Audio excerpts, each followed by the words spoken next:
പാവപ്പെട്ട ആശാ വർക്കർമാർ തെരുവിൽ കിടക്കാൻ തുടങ്ങിയിട്ട് മാസങ്ങളായി. അവരെ സെക്രട്ടേറിയറ്റിൻ്റെ അവിടെ സമരമാണ്. മഴയും വെയിലും, മഴ നനഞ്ഞും വെയിൽ കൊണ്ടും കരിഞ്ഞും നനഞ്ഞും അവരങ്ങനെ കഷ്ടപ്പെടുകയാണ്, കണ്ണീരോടുകൂടി. ഒരുപാട് ദുരിതക്കയത്തിലാണ് അവർ. അപ്പോൾ അവരോട് പകപോക്കുന്ന ഒരു ഒരു ഒരു സംസ്കാരമാണ് നമ്മുടെ ഗവൺമെൻറ് വെച്ച് പുലർത്തുന്നത്.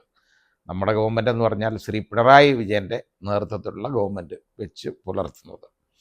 അപ്പോൾ അത് യഥാർത്ഥത്തിൽ ഭൂഷണമാണോ ഈ സർക്കാരിനെന്ന് ബഹുമാനപ്പെട്ട മുഖ്യമന്ത്രി ആലോചിക്കേണ്ട സമയം കഴിഞ്ഞിരിക്കുകയാണ്.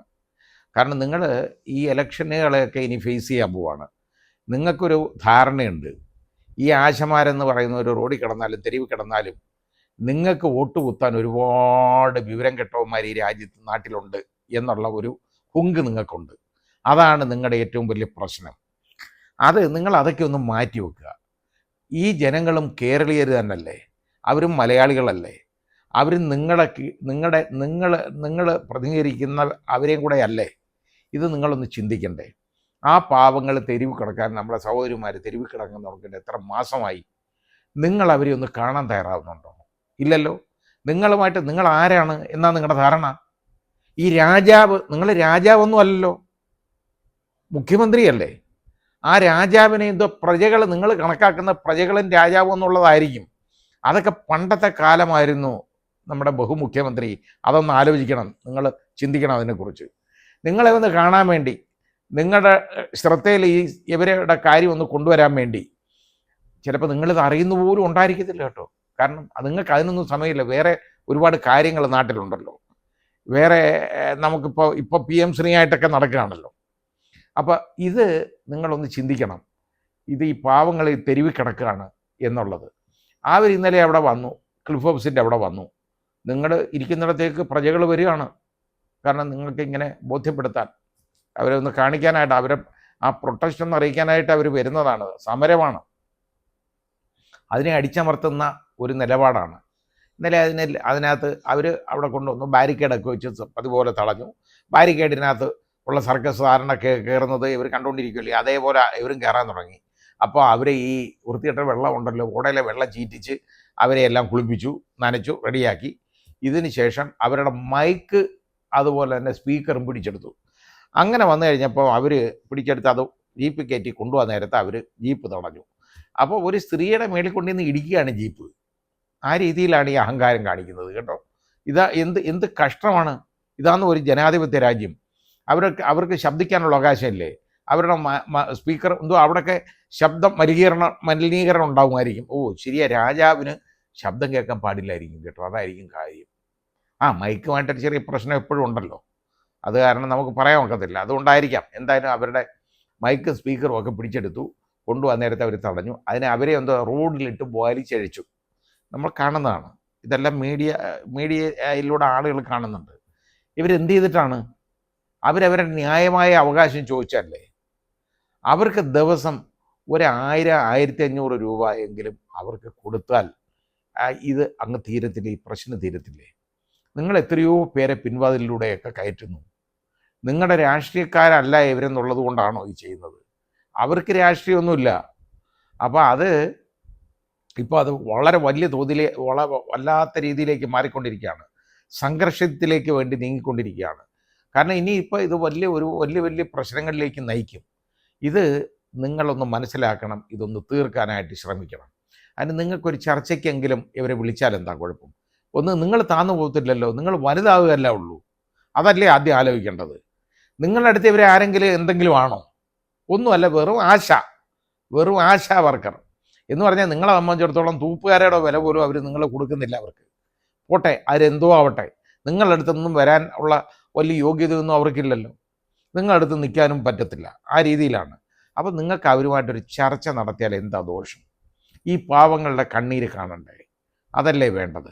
അതിന് പകരം ഈ രീതിയിൽ വൈരാഗ്യം വെച്ച് പെരുമാറുകയാണോ ചെയ്യേണ്ടത്?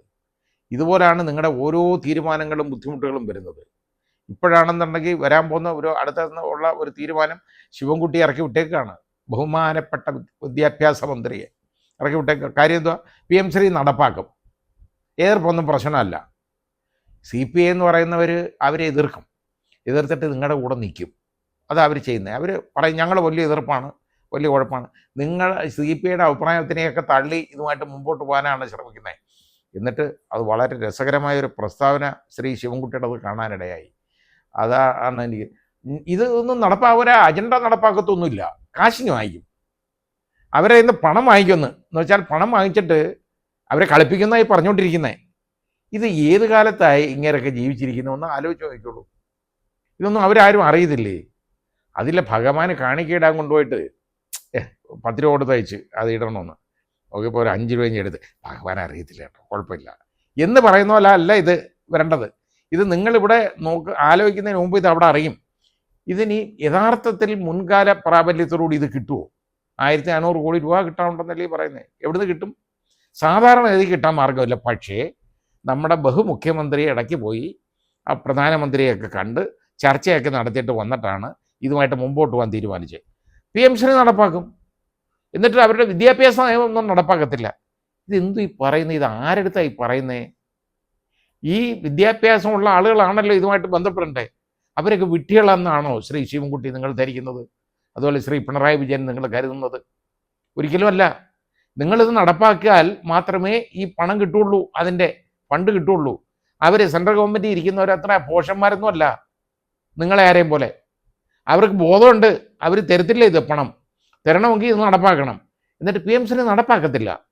PMശ്രീയിൽ നടപ്പാക്കും, പക്ഷേ നാഷണൽ എഡ്യൂക്കേഷൻ പോളിസി നടപ്പാക്കത്തില്ല. ഈ പറയുന്നതൊക്കെ പരസ്പര വിരുദ്ധമായിട്ടുള്ള കാര്യമല്ലേ? നാഷണൽ എഡ്യൂക്കേഷൻ പോളിസി NEP-യുടെ ഭാഗം തന്നെയാണ് PMശ്രീ. അതിന് പുതിയ പേരിട്ടേക്കാണ്. RSSൻ്റെ അജണ്ട ആണ്, എല്ലാവർക്കും അറിയാം. അപ്പോൾ അത് നടപ്പാക്കത്തില്ല എന്ന് പറഞ്ഞ ഒരു പ്രഖ്യാപിത നയമായിരുന്നു മാർക്സിസ്റ്റ് പാർട്ടിക്ക് ഉണ്ടായിരുന്നത്. പക്ഷേ ഇപ്പോൾ അതിൽ നിന്നൊക്കെ വ്യതിചലിച്ചിട്ട് ഇപ്പോൾ അനങ്ങാതെ ഇത് CPIയുടെ എതിർപ്പിനെ മറികടന്ന് മുമ്പോട്ട് പോകണം. CPI എതിർപ്പ് ശരിയാണ്, CPI എന്തുവാന്ന് ഇവർക്ക് അറിയാം. അതാ കാര്യം. ഇവരിരുന്ന് ഇങ്ങനെ ഓരോന്നൊക്കെ വിളിച്ച് പറയും, അങ്ങനെയാണ് ഇങ്ങനെയാണെന്നൊക്കെ പറയും. അവർ തമ്മിൽ കൊമ്പ് കോർക്കുന്നതായിട്ടൊക്കെ കാണിക്കും. പക്ഷേ കാണിച്ചിട്ട് അവർ പരസ്പര സഹകരണത്തോടുകൂടി മുമ്പോട്ട് പോകുള്ളൂ. ഇതിൻ്റെ മേളിലൊക്കെ വേറെ വലിയ അജണ്ടകളാണ് ഉള്ളത്. അപ്പോൾ ആ രീതിയിലാണ് പോയിക്കൊണ്ടിരിക്കുന്ന കാര്യങ്ങൾ. ഏതായാലും ഇപ്പോൾ ഞാൻ പ്രതീക്ഷിക്കാത്ത ഒരു കാര്യം സംഭവിച്ചത്, നമ്മുടെ CPMൻ്റെ ഓൾ ഇന്ത്യ അത് ദേശീയ സെക്രട്ടറി ശ്രീ MA ബേബിയുടെ ഒരു പ്രസ്താവന കണ്ടു. അത് വളരെ നല്ലതായിട്ട് തോന്നി. അത് PMശ്രീയുമായിട്ട് ഒരിക്കലും അങ്ങനെ ഒരു തീരുമാനമൊന്നും എടുത്തിട്ടില്ല, അത് സഹകരിക്കുന്ന പ്രശ്നമില്ല എന്നുള്ള ഒരു പ്രസ്താവന വന്നു. നല്ലതാണ്. ഇപ്പം അതിലൊന്ന് ഉറഞ്ഞിട്ടിരിക്കുകയാണെന്ന് തോന്നുന്നു. ഇത് ചിലപ്പം ഇതിൻ്റെ കേന്ദ്ര നേതൃത്വം ഇതിനെതിരെ നിൽക്കുന്നത് കൊണ്ട് ചിലപ്പോൾ ഈ സംസ്ഥാന ഘടകം അത് ചിലപ്പം വേണ്ടാന്ന് വെക്കുമായിരിക്കും കേട്ടോ. എന്നാലും CPIക്കാരോട് എനിക്കത് ചോദിക്കാനുണ്ട്. ഇത്രയും ആക്ഷേപം സഹിച്ച് ഇങ്ങനെ പോകേണ്ട കാര്യമുണ്ടോ? നാണമില്ലേ നിങ്ങൾക്ക്? ശ്രീ MV ഗോവിന്ദൻ പറഞ്ഞല്ലോ CPIയാ. ഏത് CPI എന്ന് വെച്ചാൽ CPI എന്ന് പറഞ്ഞൊരു പാർട്ടി ഇല്ലെന്നാണ് MV ഗോവിന്ദൻ പറഞ്ഞേക്കുന്നത്. CPIന്ന് പിരിഞ്ഞു വന്നതാണ് ഈ സാധനം എന്നുള്ളത് അങ്ങ് മറന്നുപോയി. അല്ല, ചരിത്രം പഠിച്ചാലല്ല ഒക്കുള്ളൂ. അതുകൊണ്ട് ഞാൻ അതിനെക്കുറിച്ചൊന്നും പറയുന്നില്ല. ഏതായാലും എനിക്ക് CPIയോട് ചോദിക്കാനുള്ളത്, നിങ്ങൾക്ക് നാണമില്ലേ ഇതുമായിട്ട് നടക്കാൻ? നിങ്ങൾ പടിയിറങ്ങേണ്ട സമയം കഴിഞ്ഞില്ലേ?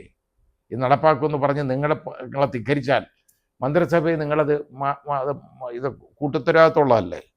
അത് നിങ്ങൾ വിയോജിച്ചാൽ ബാക്കിയുള്ള ആളുകളെല്ലാം യോജിച്ചു കഴിഞ്ഞാൽ അതൊന്നും നടന്നു പോകത്തില്ലേ? അപ്പോൾ അങ്ങനെ പറഞ്ഞാൽ മതിയോ? ഞങ്ങൾക്ക് ഭൂരിപക്ഷമില്ല എന്ന് പറയുന്നുണ്ട് വല്ല കാര്യമുണ്ടോ? ഏതായാലും നാണക്കേടാണ്.